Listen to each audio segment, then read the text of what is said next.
Hello అందరికీ. Editing లేదు అని వెళ్ళిపోకండి. కంటెంట్ ఉంటుంది.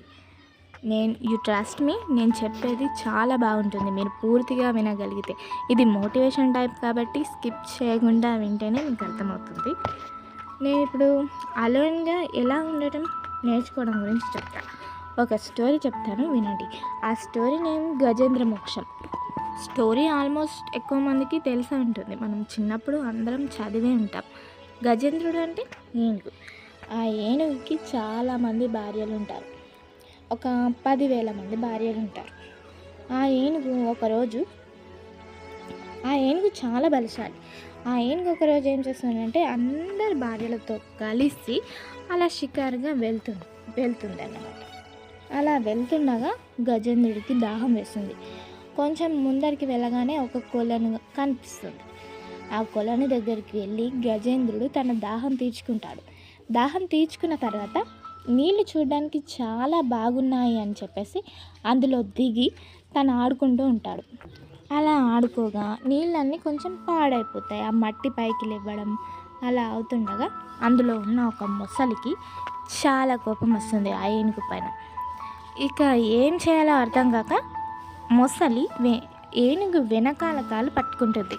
కానీ మనం ఆలోచిస్తే మన పుస్తకం పైన చిన్నప్పుడు ఫ్రంట్ లెగ్ పట్టుకున్నట్టే చూపిస్తారు, కానీ యాక్చువల్గా మొసలి పట్టుకునేది వెనకాల కాలు. అప్పుడు గజేంద్రుడు నొప్పితో చాలా కేకలు పెడతాడు. అప్పుడు వాళ్ళ భార్యలందరూ ఎటుపోతారు అనుకుంటున్నారు?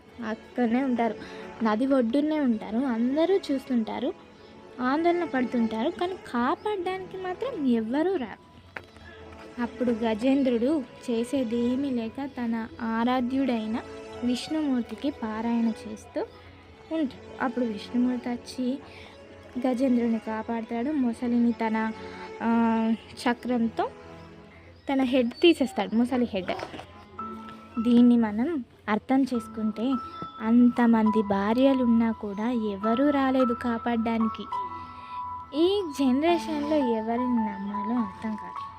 ఉదాహరణకు తీసుకోండి, కరోనా టైంలో మనకి కరోనా పాజిటివ్ వచ్చినప్పుడు కాల్ చేసి ఎవరైనా మాట్లాడతారు, కానీ ఇంటికి వచ్చారా? రారు. ఒకవేళ వస్తే వాళ్ళు చాలా దగ్గరి వాళ్ళే. కానీ నువ్వు లైఫ్లో సక్సెస్ కావాలి, నువ్వు ఒంటరిగా ఉండటం నేర్చుకోవాల్సిందే. సక్సెస్కి అసలు ఒంటరిగా ఉండటానికి ఏంటి సంబంధం అనుకుంటే చాలా సంబంధం ఉంటుంది. ఏంటి ఆ సంబంధం అనుకుంటే ఒకటి ఆలోచించండి. బర్రెలే ఎప్పుడు మందలుగా ఉంటాయి, కానీ సింహం ఒంటరిగా ఉంటుంది. సింహం అడవికి రాజు, బర్రెలు మరి.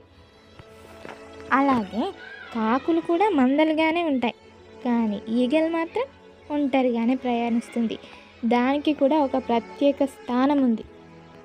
మళ్ళీ ఇంకొకటి, ఫ్యామిలీ వేరు, ఒంటరిగా ఉండటం వేరు.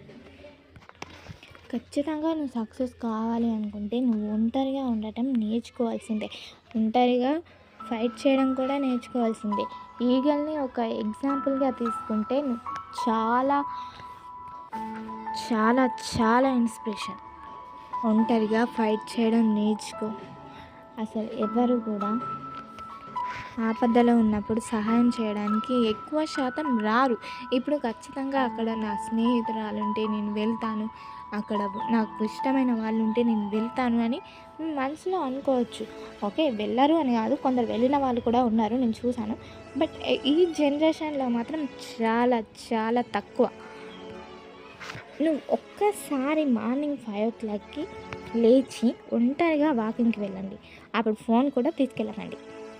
ఒకసారి అలా వెళ్ళి చూడండి. అలా నడవడం వల్ల మీకు భయం ఉండదు, కాన్ఫిడెన్స్ పెరుగుతుంది, స్ట్రాంగ్ తయారవుతారు. మీకు నా వీడియో నచ్చినట్లయితే లైక్ చేయండి. మళ్ళీ కనిపించాలి, వినాలి అనుకుంటే ప్లీజ్ సబ్స్క్రైబ్ చేయండి. Thank you.